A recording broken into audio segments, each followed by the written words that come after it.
আপনি কি শুধু টাকা আয় করছেন নাকি ফিনান্সিয়াল ফ্রিডমের দিকে এগোচ্ছেন? মাসে 50,000 আয় করেও কেউ টেনশনে, আবার কেউ 30,000 আয় করেও শান্তিতে। পার্থক্যটা কোথায় জানেন? ফিনান্সিয়াল ইন্ডিপেন্ডেন্সের লেভেলে। ফিনান্সিয়াল ইন্ডিপেন্ডেন্সের 4টে লেভেল আছে।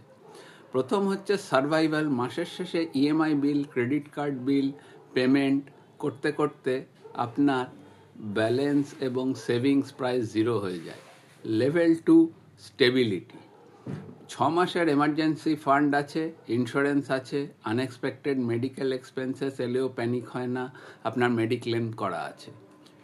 Level 3 freedom. এখন আপনার ইনভেস্টমেন্ট ইনকাম জেনারেট করছে। ধরুন এফডিতে আপনি 10 লাখ টাকা রেখেছেন, 7% রিটার্ন অনুযায়ী 70,000 টাকা ইন্টারেস্ট, ট্যাক্স স্ল্যাব 30% হলে ট্যাক্স প্রায় 21,000 টাকা। কিন্তু একই টাকা ডেট মিউচুয়াল ফান্ড বা এসডব্লিউপি স্ট্র্যাটেজিতে এফিসিয়েন্ট ট্যাক্স প্ল্যানিং করলে ট্যাক্স অনেক কম হতে পারে, মানে বেশি টাকা আপনার পকেটে থাকতে পারে। Level 4 financial independence. এখন আপনি কাজ করেন প্যাশনের জন্য, প্রেশারের জন্য না। আপনার money works harder than you. Question হলো আপনি এখন কোন লেভেলে আছেন? কমেন্ট করুন ফ্রিডম, আমি আপনাকে financial independence road map explain করে দেবো।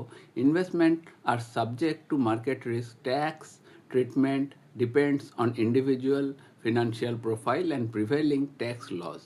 Consult financial adviser before investing. ধন্যবাদ, নমস্কার, সকলে ভালো থাকবে।